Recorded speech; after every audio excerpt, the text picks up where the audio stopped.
We're about to make another friend. We're about to meet Sam Moorhead of Shared Value, Bendigo and Adelaide Bank.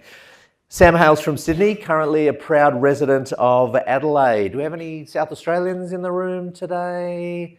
We do, and I'm sure we have some live streaming, so welcome to our South. I love South Australia. I go there once a year just to get refunds on my bottles. Let me tell you about Sam. Sam is, hey, that's a social good initiative.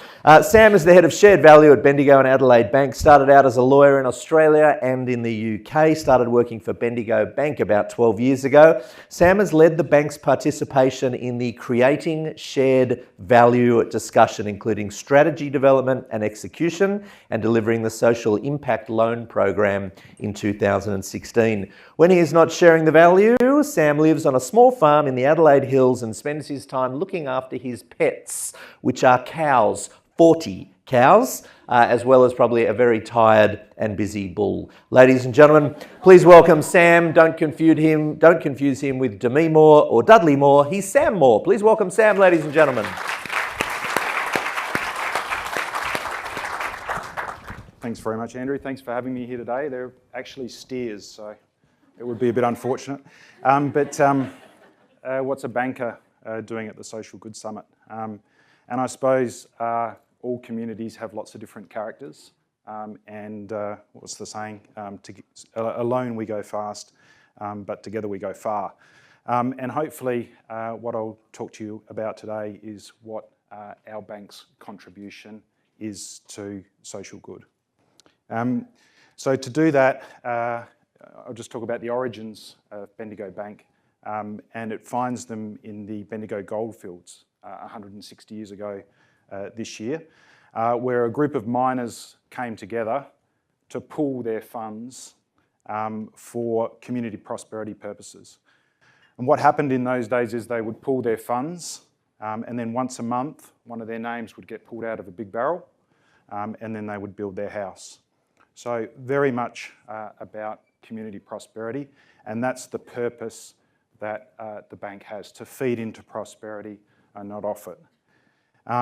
Today we're much bigger. We're a small bank, but we're a pretty big company. We're Australia-wide. We've got 7,500 employees, but that purpose still holds strong for us.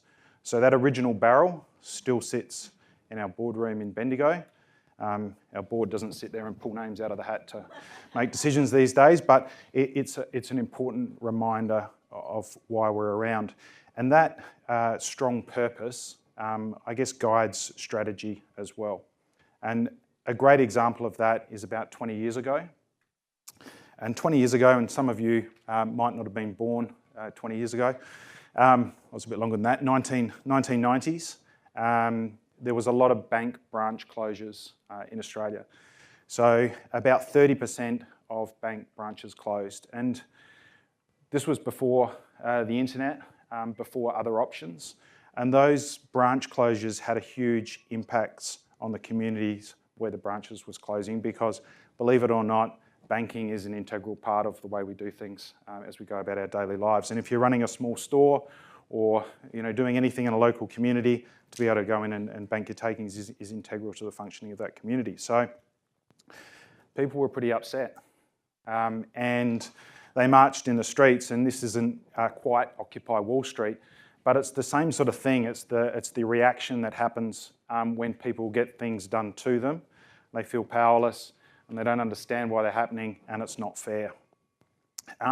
And so 20 years ago, Bendigo, guided by that purpose, really took an active role in engaging with those communities. Now, the traditional way of banking, obviously, the closures were for a reason, and they weren't making enough money. They weren't financially viable. So that's why they closed. But Bendigo knew, guided by that purpose, that this was creating a major issue for people. So we took the opportunity, led by our CEO at the time, to engage with those communities and come up with a different way of servicing them, providing them with face-to-face banking services. And essentially what happens is those communities have stood up and they run the branches for us in that community. And we reward them for that. we share the risk and reward of the branch in that community. So if you look at that picture there, and that anger and that frustration, and contrast it with this one. So this was the first community bank that opened in a town of Henty in New South Wales. There's about 1,000 people in that community, including the dogs and cats. And they turned out, when they opened, that branch for themselves. And interestingly, in a lot of these communities, it's in the old bank building, beautiful old buildings that existed in those communities at the time. So if we roll forward to today, and that was 20 years ago, what have we done with that strategy, with that engagement? We've opened 320 since, so 320 over the last, 320 communities have engaged with us and opened their own bank branch. And when they profit from that bank branch, then they reinvest a lot of that profit back into their local community. So if we look at some of the statistics, I guess, around what that's been able to achieve, there's $183 million that those communities, through operating those bank branches, have put back into their communities. There's about 2,000 volunteer directors that sit and govern those local community enterprises which are running those bank branches. And there's 1,500 local staff. But I guess to talk about the statistics of these types of things doesn't really convey the whole message. And sometimes I guess it's difficult to convey the impact. As anyone that's here has worked in sort of social impact measurement would know, conveying the impact can be very, very difficult. So sometimes it's the stories. Our customers, communities and our staff got together to try and tell those stories at the end of last year. There's no actors in this.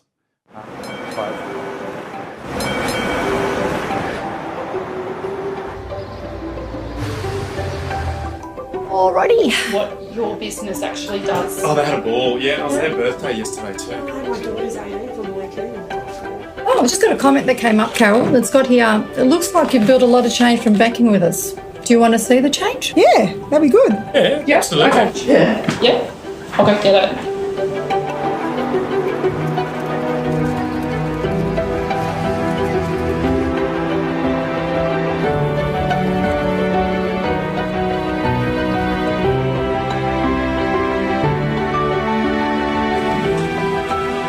Carol? Yeah? Can you just pop out for a sec? Yeah. Oh my God.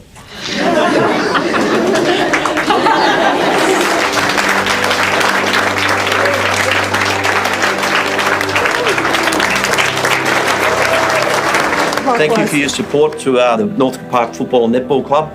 6 years, $60,000. Thank you. That is amazing. Really, you've helped us in maintaining our record of no lives lost between the flags. We've been lucky enough to receive $40,000 or $50,000 in the community grant, and it's made the club really what it is today. We work with local high school students, and we can't do it without the support of the bank, and we can't do it without the support of you, so thank you. They've sponsored us for around about $150,000. Wow. Thank you for banking at Bendigo Bank. Your support helps me to play netball with my friends. They actually donated a lot of money towards a skate park, and just on behalf of all riders in Mackay and Serena, young and old, thank you. I'm here to thank you on behalf of the Serena Men's Shed. You are supporting us. Without the community bank, who's given us upwards of $80,000, we've probably stopped at least 5 suicides, and we keep a lot of men out of hospital. Oh, my name's Paul. Yeah. The Bendigo Bank at Bunyip supplied a defib machine to the golf course. I died. Oh, wow. Playing golf. And the defib machine was put in use and saved my life. So thank you. You're welcome.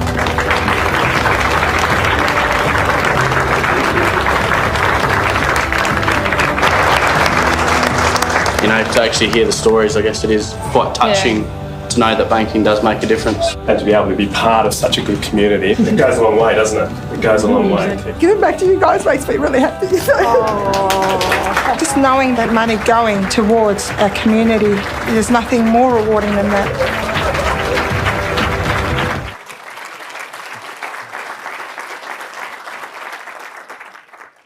So I guess for me as well, that shows the power of collaboration and working together. and for us taking a broader view of what our role is in society, beyond that narrow transactional role, to really understanding what we're there for. Other great examples of things that our community partners have done through collaboration are some pretty big infrastructure projects. So there's a couple here. There's a swimming pool, an indoor aquatic centre, and then there's this one called the Field of Dreams, which is in Victoria, which is a huge, almost $20 million project. Not that the community banks put all of that money in, but they've certainly been the leaders and the instigators and provided seed funding for that huge piece of community infrastructure. But again, it's about collaboration and community leadership. From a business point of view, this is also great business because we're getting a lot better engagement with the communities that we're dealing with. And this is a pretty simple graph which shows from the time that we started the community bank model through to today, the growth in business that's associated with that. And it's very, when you provide that business solution, you get a scalable contribution or positive social contribution as well. And you can see that it works through the cycle. So in the middle there was the global financial crisis. And you can see that both the financial results continued unabated and the social output continued as well. So that's what we advocate, and that's the reference to shared value is a business strategy that comes out of the sort of hard-nosed business schools in the US. Harvard advocate it. There's a professor of strategy there called Michael Porter, who's, if you can have a rock star of business strategy, he's a bit of a rock star. But it's also being recognised in things like Fortune magazine. Last year, the bank was named in the top 50 list of companies globally that are doing well by doing good. They call it their Change the World list. And Bendigo and Adelaide Bank appeared at number 13 on that list, primarily around these types of business strategies. And that last photo there is again a representative of our community companies that come together, those 2,000 people every year to talk about the types of collaborations and the types of great outcomes that they can achieve in their community. Thanks very much for having me here. Thanks.